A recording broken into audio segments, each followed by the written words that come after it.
then surely the fact that the review was dismissed would not have, in my opinion, closed the doors to an appeal. How would you like to comment on that? My Lord, I bow before your Lordship, but as I said, I think this is something which can be addressed in due course if a matter comes before Mr. you. Attorney General, that was entirely on different premises because the original jurisdiction was exercised by the High Court, then appeal was before this court, and subsequently there was review. I completely agree with my learned brother, but I'm saying suppose you can still say a review not maintainable because, I'm just giving you an example. Of course, that was not a 184(3) case, but I'm saying there could be a case where I say, sorry, no case for review made out, but it may be a case for appeal still. I don't know. Review आपकी dismiss हो जाती है for non-prosecution. Election का तो फिर अभी वो उसका देखिए, I think we should not touch this. नहीं, और उसमें ये होगा कि सर वो I think we should leave this aside. We should leave this aside because actual cases may come up before us if we sustain the law. But in future, if the law is intra vires, and of course, both remedies will be available, an appeal under Section 5 and a review under Article 188, whatever the litigant elects first becomes his remedy and is precluded from exercising the other. Okay, so we are in Section 5. Yeah. Now, I have a question. Section 5 and this entire law relates to practice and procedure. So, Section 5, sir?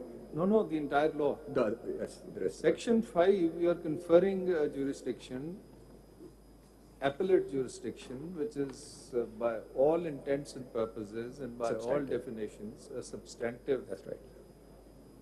How do you bring it within the purview of procedural law to provide a substantive right? My Lord, a law may provide for, a law may provide for both the procedure and may contain some substantive provisions.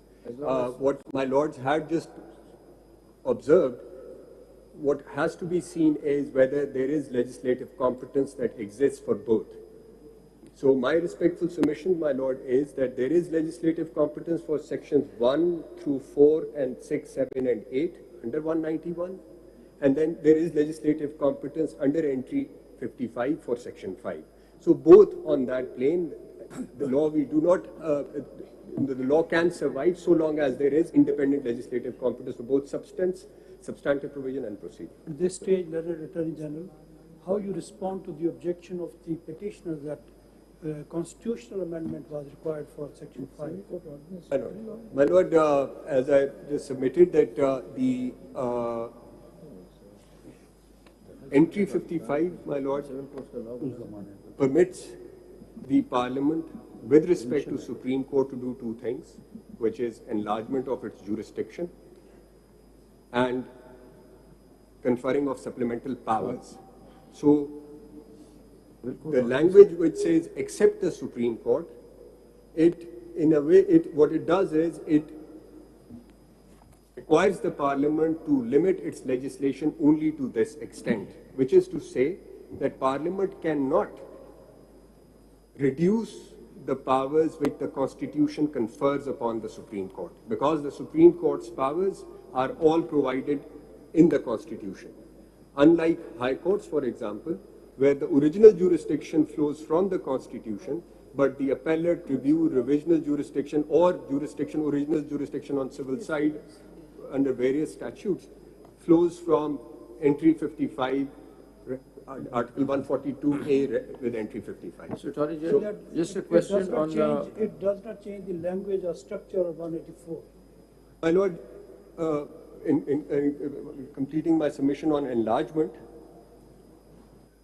because there is authorization, there is permission to enlarge jurisdiction, and there is no restriction in 184 or 185, by extending 185 to judgments and orders which are rendered under 184(3), therefore, a legislation on the basis of entry 55, enlarging the jurisdiction of this, appellate jurisdiction of this court and applying to judgments and orders under 184(3) is permissible.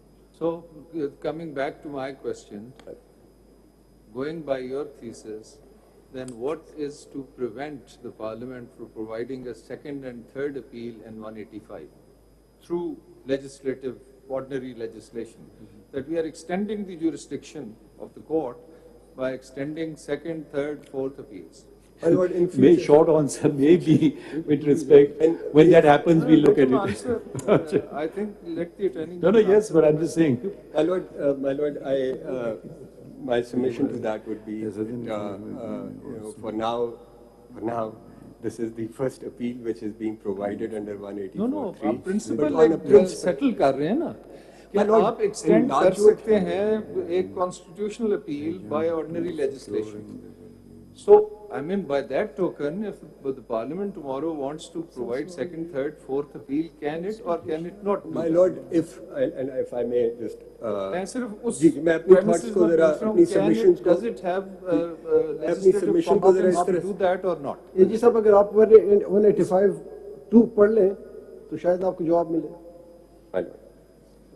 185(2) constitution से an appeal, meaning N का क्या मतलब? नहीं होगा next time. क्या दूसरे But appeal the an question से is मौजूद different. The My question lord, is, if I may just give my submission in form of a question, that if through a constitutional amendment, I'm not talking of constitution. I'm just if through a constitutional amendment, if the Parliament had provided under 184(3) that there would be a first appeal, and then narrowing the scope of this, and a second appeal, narrowing the scope of that second appeal as it is provided in CPC. Let's say if it was done Counsel, so. I take your point. My question is very, very simple. One, you say, in terms of item 55, you can enlarge the jurisdiction of the Supreme Court and there is no restriction on how far, how much, and since when. So by that token, it has untrammeled, unrestricted powers to enhance and enlarge jurisdiction of the court. So tomorrow, if the Parliament wants to provide a second and third appeal on your premise that there is no restriction, they can do that by saying we are enhancing the jurisdiction of the Supreme Court.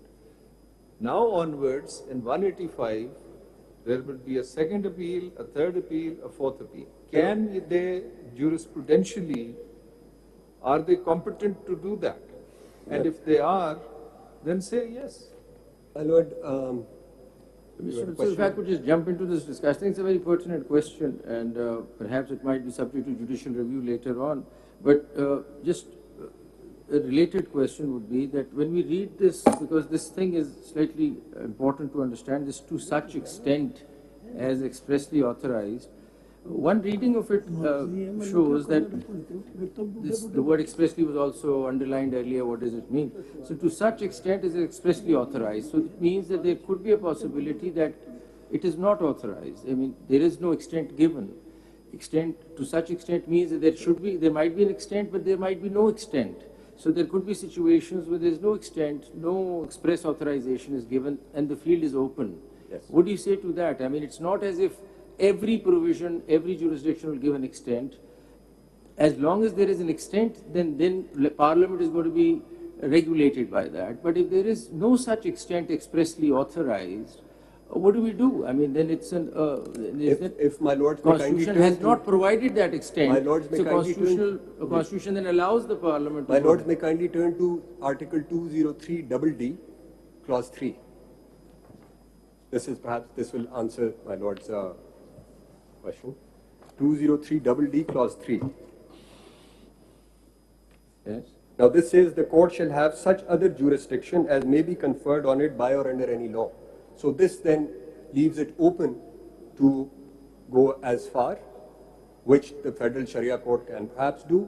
And then when we look at Article 199, Clause 1, it does not provide any extent to, there is no authorization to what could be done with that jurisdiction. But if you say, what you're saying is, now you're contradicting your the whole premise of your case. अगर federal शरीयत court में ये provision दी गई है तो यही चीज तो सुप्रीम कोर्ट के साथ भी होनी चाहिए थी। अगर हम आपकी बात माने तो फिर तो दिस प्रोविजन जो आपने अभी ये एक्सटेंट ऑफ ऑथराइजेशन है of all courts, so federal Sharia court is all courts, तो सुप्रीम कोर्ट की हद तक तो वो अप्लाई नहीं करेगा। नहीं, हम जो चीज आप जो देखें ना, ये कॉन्स्टिट्यूशन ने क्लियरली स्पेसिफाई कर दिया, तो अगर आपकी हम बात माने तो यही चीज सुप्रीम कोर्ट के साथ भी उन्हें स्पेसिफाई कर लेना चाहिए था कि आप ज्यूरिस्डिक्शन को कर सकते हैं ना, माय लॉर्ड, ये इसका नया jurisdiction. Because with respect to all other courts, and my lord will bear in mind that this federal Sharia court was an insertion later in time to 8th Amendment, but with respect to all other courts, the parliament, the parliament's power to legislate with respect to their jurisdiction and powers is broad. But with respect to Supreme Court, and this is the question that you had, that it begins by saying except the Supreme Court and then goes on, and what I submit is enlargement of jurisdiction and conferment of supplemental powers. With respect to Supreme Court, Parliament can only enlarge. That point is taken that we read this extent with the upper portion, but suppose if we were to even read it with the other, what the reading of it shows that to such extent, the extent must be provided expressly suppose it's not provided, then what do we do? Right. So if there is 184 doesn't give any extent of its jurisdiction. My lord, then because it says to such extent as is expressly authorized by or under, then what it does is that only, I mean, one reading of it is, and this is what my Lord Justice Ijaz has held. If I may follow up on that question, there is perhaps another way to look at it. Suppose the word expressly were not there. Suppose it said to the extent authorized by or under the Constitution. Then the possibility could arise that this could mean either express authorization or by necessary implication. Perhaps the insertion of the word expressly is targeting the possibility of removing, of there being no possibility of any authorization by way of implication, howsoever necessary it may be. Expressly means expressly, full stop.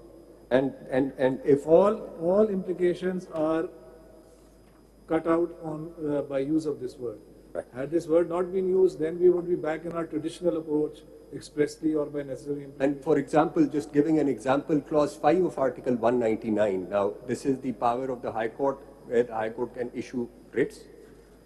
And the definition of person then excludes certain persons, excludes the Supreme Court. No writ can be issued to the Supreme Court. No, but that's an exclusion. Yes. मैं तो बात कर रहा हूँ ना कि expressly अगर ना हो तो आप उसके अंदर someone could argue कि भाई जो normal तरीका होता है कि और courts के कई judgments भी होते हैं expressly or by necessary implication, तो वो principle शायद apply हो सकता है, but जब expressly कह दिया तो implication खत्म होती है। आपने express words दिखाने हैं है या नहीं है, no matter how necessary it may be. That's right. Implication is out. Maybe that's that's right. one reason. That's right. And that's why What is your take on it? जी मेरी take उस पे ये है कि I'm that not is saying why. it as I'm asking you a question. Ji What's your इसलिए take on I it? go back to what I was submitting with regards to entry 55, that the language list and to such extent as is expressly authorized by or under the Constitution is with respect to all courts. But for the Supreme Court, it is only enlargement and supplemental powers. And when we read it, मैं आपसे पूछ रहा हूँ expressly से डालने से वो expressly तो आप भी आपकी interpretation पे भी expressly तो Supreme Court को लगता है ना? नहीं लगता है sir. That's what I'm saying. मुताबिक नहीं लगता। नहीं लगता. That's what I've been arguing. कि Supreme Court को नहीं लगेगा. Supreme Court के लिए because Supreme Court का जो Supreme Court की हद तक नहीं लगेगा, हाई कोर्ट्स और बाकी कोर्ट्स को लगेगा। इसलिए क्यों कर्टेल कर सकते हैं? वहाँ पे आपकी इंटरप्रिटेशन के मुताबिक एक्सप्रेस होना चाहिए। Yes.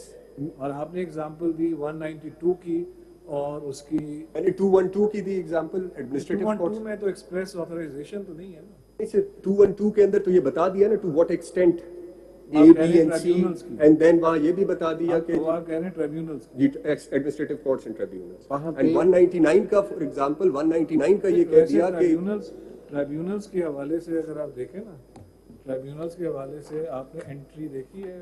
Ji, administrative courts and tribunals, हाँ, यस। वो भी तो एक एंट्री है ना? जी बिल्कुल। वो 212 के लिए तो एक्सप्रेसली जरूरत ही नहीं है, वो तो एक स्पेसिफिक एंट्री है। ये learned Attorney General, For federal subjects, yes. as I understand, this is in the context of curtailment of jurisdiction as well.